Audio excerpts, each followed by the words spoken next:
ഒരു പ്രശ്നം വയ്ക്കുമ്പോഴുള്ള നവഗ്രഹ വന്ദനം. ഓം ആദിത്യായ നമ, ഓം സോമായ നമ, ഓം മംഗളായ നമ, ഓം ബുധായ നമ, ഓം ഗുരുവേ നമ, ഓം ശുക്രായ നമ, ഓം ശനവേ നമ, ഓം രാഹുവേ നമ, ഓം കേതുവേ നമ. സൂര്യാവന്ദന ശ്ലോകം.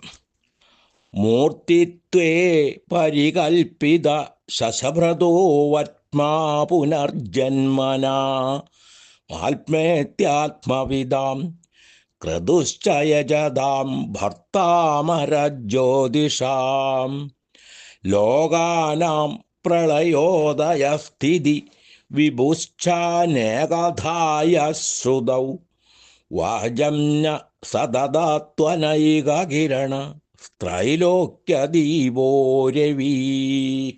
ദക്ഷിണാമൂർത്തി വന്ദനം. കൈലാസാദ്രീശകോണേ സുരവിടവിതടേ സ്ഫാടികേ മണ്ഡപേ സന്മാദങ്കാരാദിപീഠോപരി പരിലസിതം സേവ്യമാനം സുരൗഘൈ ജാനുസ്തം വാമബാഹും മൃഗമഭിപരശും ജ്ഞാനമുദ്രാം വഹന്തം നാഗോദ്യോഗവേഷ്ടം ദദതമൃഷിഗണേ ജ്ഞാനമീശാനമീഢേ. പ്രശ്നസങ്കല്പത്തിൽ വരുന്ന പൃച്ഛകൻ്റെ നക്ഷത്രം ഭരണിയാണെന്നും പേര് സുരേഷാണെന്നും സങ്കല്പിച്ചാൽ ഭരണി നക്ഷത്രജാതസ്യ സുരേഷ് നാംനോസ്യ പൃച്ഛത ഭൂതേച്ഛ വർത്തമാനേച്ഛ സമയേച്ഛ ഭവിഷ്യതി. ശുഭാശുഭാനി ചേതാനി ചിന്തിതസ്യ വിശേഷത സംഭവാദ്യന്യർത്ഥപുത്രഗ്രഹാദിഷു ശുഭാശുഭാന്യാന്യേ ധാന്യഖിലാന്യവിദത്വത യുഷ്മാൻ പ്രസാദത സ്പഷ്ടം മമ ചിത്തേ സ്ഫുരന്ത്യുരീ. നമസ്കാരം എല്ലാവർക്കും. പഠിക്കാൻ പലവർക്കും ആഗ്രഹമുണ്ടാകും. അത് പല മേഖലകളിലാണ്.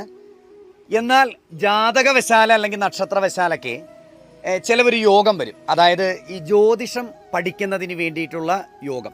അങ്ങനെ യോഗമുള്ളവർക്ക് ജ്യോതിഷം പഠിക്കണം എന്നുള്ള നല്ല ആഗ്രഹം ഉണ്ടാകും. അതിന് ഏറ്റവും ബെറ്ററായിട്ടുള്ള ഒരു സ്ഥലമുണ്ട്. അതായത് എനിക്കൊരു ഗുരുനാഥനുണ്ട്, വിനോദ് സുബ്രഹ്മണ്യൻ എന്നാണ് അദ്ദേഹത്തിൻ്റെ പേര്. ആലുവ ശങ്കര വിദ്യാപീഠം ആത്മീയ പ്രചാര സഭ. അവിടെ പഠിച്ചാൽ വളരെ ശ്രേഷ്ഠമായിട്ട് പഠിപ്പിച്ചു തരും. നമ്മൾക്കെല്ലാം നന്നായിട്ട് മനസ്സിലാകും. സർട്ടിഫിക്കറ്റ് ഉണ്ട്. അപ്പോൾ അതുകൊണ്ടിട്ട് പഠിക്കുവാൻ, ജ്യോതിഷം പഠിക്കുവാൻ താല്പര്യമുണ്ടെങ്കിൽ ഗുരുനാഥൻ്റെ അടുത്ത് ചെന്നാൽ നന്നായി പഠിപ്പിച്ചു തരും. ചെല്ലണം, പഠിക്കണം. നല്ല വിധത്തിൽ ശാസ്ത്രീയപരമായിട്ട് പഠിപ്പിച്ചു തരും. നമസ്കാരം. ഭഗവാൻ അനുഗ്രഹിക്കട്ടെ. വിഷ്ണുമായ കുട്ടിച്ചാത്തൻ. എല്ലാവരും